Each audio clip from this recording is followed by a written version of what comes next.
বাংলাদেশের মাটির নিচে লুকিয়ে আছে হাজার বছরের ইতিহাস। আর সেই ইতিহাসের এক নীরব সাক্ষী হল কুমিল্লার ময়নামতীতে অবস্থিত শালবন বিহার।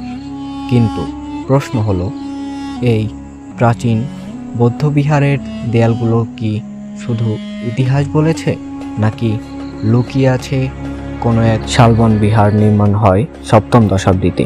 ধারণা করা হয় এটি প্রতিষ্ঠা করেন দেববংশের ভবদেব। এটি ছিল একটি বিশাল বৌদ্ধবিহার, যেখানে প্রায় ১১৫টি কক্ষ ছিল ভিক্ষুদের থাকার জন্য। পুরো স্থানটির চারপাশ ঘেরা, মাঝখানে একটি মন্দির, দেখতে অনেকটা প্রাচীন বিশ্ববিদ্যালয়ের মতো। প্রত্নতাত্ত্বিকরা এখানে খুঁজে পেয়েছেন অসংখ্য মুদ্রা, পোড়ামাটির ফলক এবং প্রাচীন মূর্তি, যা প্রমাণ করে এটি ছিল জ্ঞান চর্চার এক বিশাল কেন্দ্র।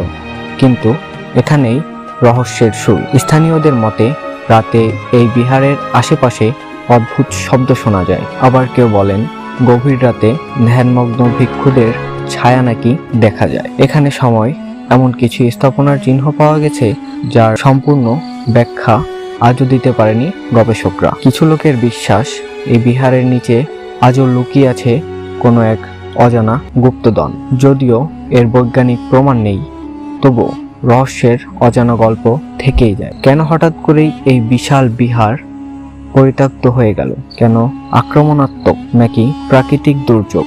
নাকি এমন কিছু যা ইতিহাসে লুকিয়ে রয়েছে? শালবন বিহার বাংলাদেশের অন্যতম গুরুত্বপূর্ণ একটি স্থান। প্রতিদিন অসংখ্য দর্শনার্থী এখানে আসেন ইতিহাসের ছোঁয়া নিতে। কিন্তু সূর্য ডুবে গেলে জায়গাটি যেন অন্যরূপ ধারণ করে। নীরব, স্থির আর অদ্ভুত এক অনুভূতি ঘিরে থাকে পুরো এলাকা জুড়ে। হয়তো এটা শুধু আমাদের কল্পনা, অথবা হয়তো ইতিহাসের অজানা কোনো এক বার্তা। শালবন বিহার শুধু একটি ধ্বংসাবশেষ নয়, এটি অসমাংসিত অংশ অবশেষ, যেখানে ইতিহাস আর রহস্য হাত ধরাধরি করে দাঁড়িয়ে আছে। আপনি কি কখনো এইখানে গিয়েছেন?